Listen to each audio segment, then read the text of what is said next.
Today we're going to take a look at a variation of a triangle that you don't see very often in jiu-jitsu, but you do see very often in judo because it's used not only as a strangle and a finish, but actually as a hold down, right? Because of course in judo, the judo rules are such that if we can get our partner's shoulders and pin them down to the floor for a certain period of time, then the match is over.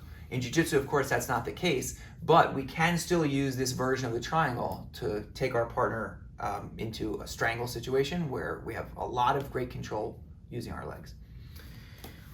For our method of doing this, we're going to take a look at a situation where our partner starts in on the single leg. Now, if our partner's in on the single leg, they may have started from a standing position and we sprawled ourselves down into this spot, or perhaps Placido was down here on his side and he elected to come up into the single leg. The triangle involves us, first of all, controlling our partner's posture. So we're going to take our partner's head and we're going to bring it down and we're going to cover our partner's head with our hips. Okay? So we want to make sure that once we're in this position, we're not staying out to the side where Placido's head is not bearing any weight. Right now, I'm not putting, even though I can sprawl my leg back, but Placido is really not carrying very much weight at all. So if he goes to pull my leg through this space, for instance, he can do it very, very easily. Whenever we're defending a single leg or a double leg, we want to find a way to cover our partner's head so that we can keep enough pressure over them to make sure that they're at least carrying some weight. Next, we're going to take our right hand here and we're going to put what we call a belly whizzer on. That is a way of taking our arm and forming a connection to our partner here so that we've got a good grip and our partner isn't quite as free and we've got something that we're doing with our hand to draw us forward. Next, we're going to take a step up over the top. So after we've covered our partner's hips, we're going to take our leg through and we're going to form a hook behind our partner's arm. You'll notice that he has two elbows down on the floor. This is a good single leg position. So we're going to take our leg and we're going to cast it through to take our heel very close to our knee on the far side. Then when we're ready, we're going to put our hand on the mat and we're going to tilt.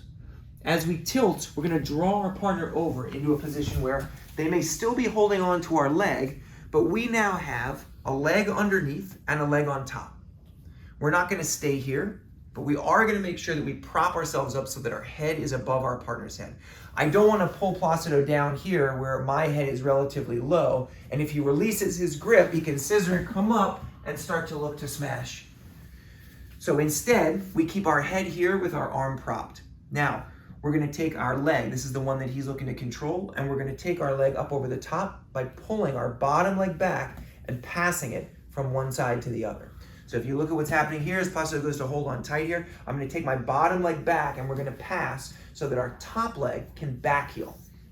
This is going to help to draw his arm and bring his arm in much tighter than it was before next to his carotid. We gather up our partner's elbow, we're going to pull that arm in even further. So we begin with the leg and then we finish with the arm. Now, the bottom leg is kind of flattened out. It's glued to the floor by our partner's body.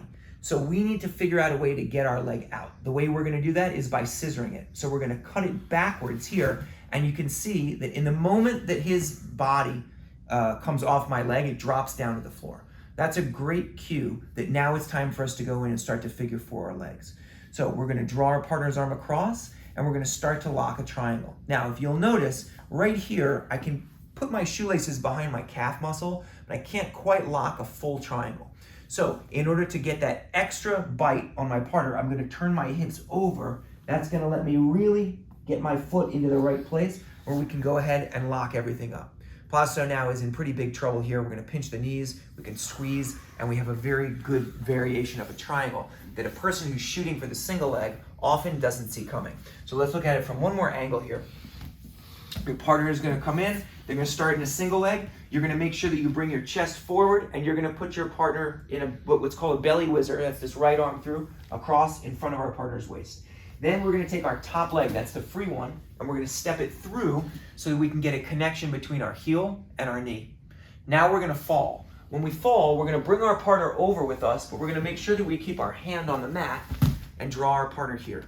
Now, the first move is going to be one where we use our bottom leg to push our partner's elbow through, and we pass our right leg behind our partner's armpit. So this is really critical, that you're not locking the triangle right here. You have to switch your legs. You have to take your bottom leg back and your top leg forward. Now that we're here, we can gather our partner's elbow and draw it forward. I'm not done yet because he's still sitting on that leg. So we're going to drop down to an elbow and straighten that leg. That's going to allow our partner to drop through into this space. Then, because my legs are not long enough to lock a triangle from here, we're going to turn our belly down to the floor. That's going to allow us to really cinch this triangle up, make a couple of adjustments, and now from here, we're ready to finish our partner. So most of the time, when you're looking at the triangle, you're thinking about, not every time, but a lot of times, you're thinking about what we call an Emote Sankaku. That's a triangle from the front, where you're facing your partner. But there are so many other triangle variations in jiu-jitsu that it's important to start to understand how we can operate using those as well. This is a very, very nice counter to the single leg. It's a very, very strong triangle. And once you get your leg configuration down, you'll be a threat from this position.